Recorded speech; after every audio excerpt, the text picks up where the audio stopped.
This morning's reading comes from the prophet Isaiah, getting the word out about God's vision in the world. I'm about to do a new thing. Now it springs forth. Don't you recognize it? I will make a way in the wilderness and rivers in the desert. The wisdom of God for the people of God. Thanks be to God.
you to join me in prayer?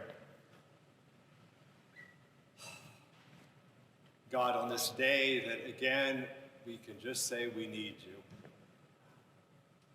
Open us up, heart, mind, body, soul, and spirit to receive you.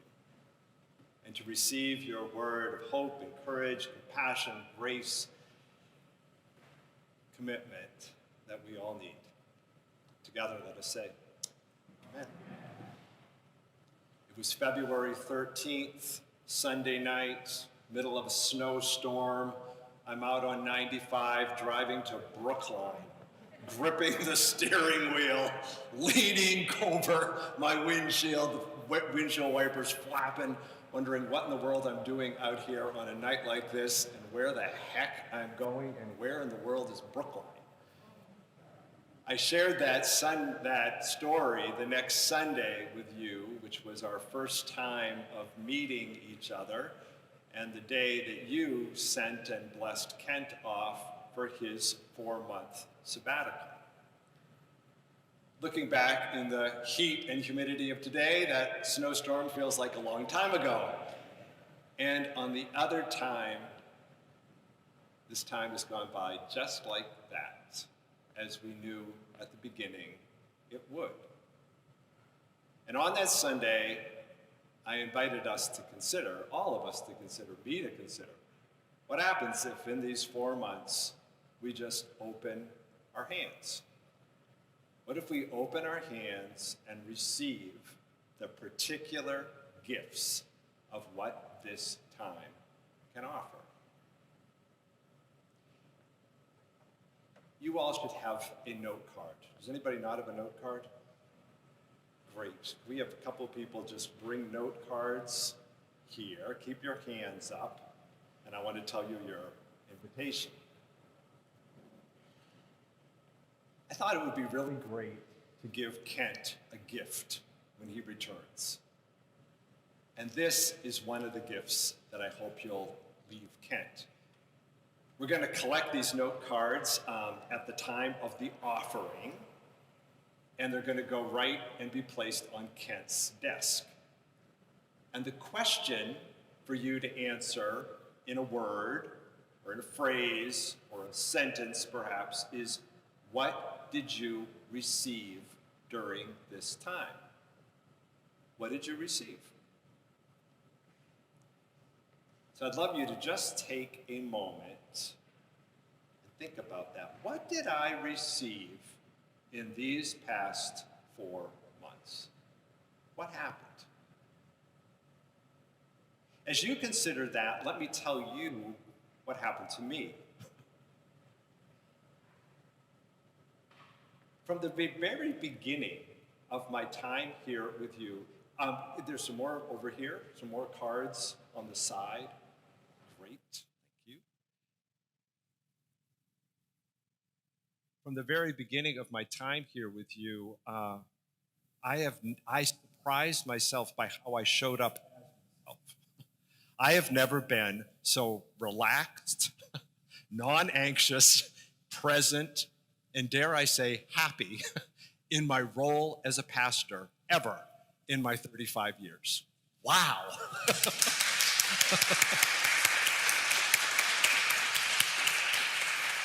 I mean, what a surprise that is to show up, when you show up in a new way. And I've been so curious about that. Why was that? Was it something about the context of this ministry for this period of time? Perhaps? Was it something about the clarity that this time was about? Conversation with your church leaders that clarified this time is most important to be a time for empowering, equipping, supporting this church staff, and a time for empowering some of our church leadership. And yes, some pastoral care, yes, some coordinating of worship. But boy, if this time's about empowerment, that's the most important thing that can happen. And in that conversation, all the things that it's not about and that it can't do. So that clarity, I think, really helped all of us. And I'll tell you, yes, perhaps it's some maturity of 35 years in ministry, of at last being able to let go of some things you helped me to let go of. But first and foremost, I know it was because of you. It's because of the incredible community you are. It's because of the quality of conversation you have with each other about difficult issues, about joyful issues, how you meet each other with such a heart full of care and commitment for the ministry of this church. That's been extraordinary to me and such a gift to take part in. And yes, it's been the gift of your most incredible church staff. I cannot tell you what a gift it has been to me and a treasure to work with Sarah, and I'm going to start crying, but with Sarah, with Susan, with Amy, and Tiara each and every week. Just, wow, what a great staff.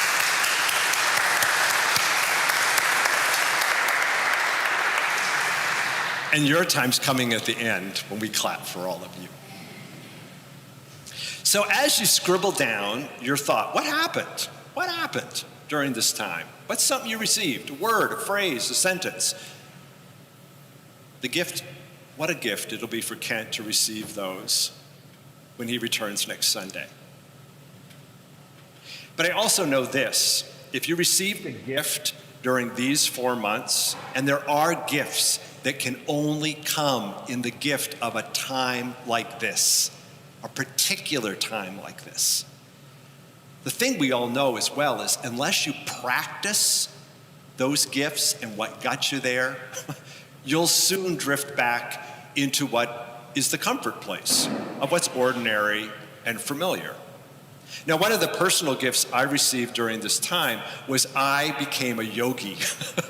I just rejoiced in this great little yoga studio 2 blocks from your church. And most every day, 3-4 days a week, I would take off at 4:30, 5 o'clock, the end of my day, and go to yoga class. And oh my gosh, was that a gift, yes, for my body, mind, soul, and spirit, but it was also such a gift to the people who came into my life that evening at meetings and so forth. Like, oh my gosh, Peter, so good you went to yoga. But I'll tell you this, I could look back and say, well, I really became a yogi during this time in Brookline, something I never imagined being or liking. But if I don't practice that and commit to that, I'm just going to look back and say, oh yeah, I remember those days in Brookline when I did yoga, and how good it made me feel. So I'm wondering, and this is a question for each and every one of you, and for us, for me, what is something you commit to? If you received a gift in this time, there's also an opportunity to name and to claim what you want to commit to, so that you might find your way there again and again and again. What do you want to commit to? Perhaps as a gift and a way for you to remember and a gift for Kent to receive, you might write on your card, and I commit to this.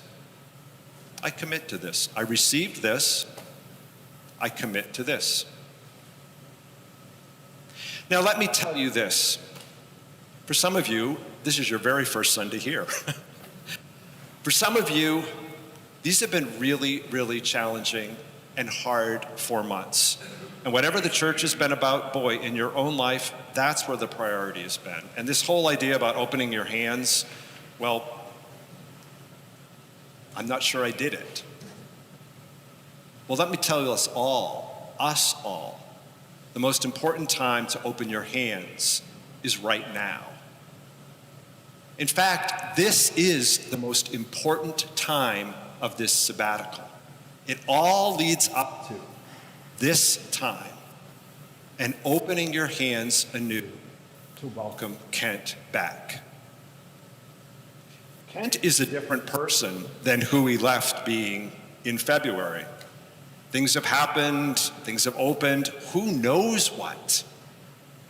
What would it be to receive him with wonder? And you're different. Each and every one of you, and as a community of faith, you're different than that community you were back in February. Things have happened in and among you. What would it be like to share that? And as beautifully as that sentence, word, phrase of "Here, Kent, is what happened to me." And what if there was a meeting in wonder of each other? In a place like that, everything's possible. This is the 8th day of creation. After the 7th day, after the day of particular rest and recognition, letting God be God, comes the 8th day of creation. And what happens on the 8th day of creation is what you're about right now. And it's about a meeting of God and God's people to do the work of God. And that's what you're about. And it happens in this particular way and kind of meeting, as Kent and you meet one another anew and begin to wonder on the work before you. But before you run into the conversation with Kent, could you make this meeting at Tuesday at 7:30, or tell him, we need you to look at this, this, and this, and this? Could you build in church a pause that's maybe just as big as this center aisle, but as precious as this center aisle? And a precious time to first meet each other with open hands and with wonder. What did you receive? Here's what we received. Let's make a room to wonder on that together. And as you do that, and as we close our ministry together for this sabbatical time, there's a last thing we need to do to free up our hands to open and welcome Kent. And that is, wonderful things have happened during this sabbatical time, and incomplete things have happened as well. There's been wonderful conversations and conversations we wished might have happened differently. For some of us, there's been meeting of one another, and for some of us, there's been not meeting of each other. This is the time for us to put into the hands of God's forgiveness and grace what we have done and what we have left undone, what we have received and what we didn't. And so I invite you just to hold out your hands. And I invite you with me to do that most amazing thing that we could do as church, and to offer that all up, this whole time up. Just join me. Offer it up. Send it out into God's grace and forgiveness and holding. Thanks be for that. And to receive the gift of this time. A couple years ago, you wrote a grant that you as a congregation received for this sabbatical time, and I pulled it out this week. This is what you said. When Kent is away, our congregation looks forward to igniting our own creative spark and embarking on our own spiritual journey. We will lean into this opportunity to discover our creative energy, reflect on how God is working among us, and unleash the possibilities for using our gifts to share leadership and co-own the ministry of United Parish. I want to say, well done, church.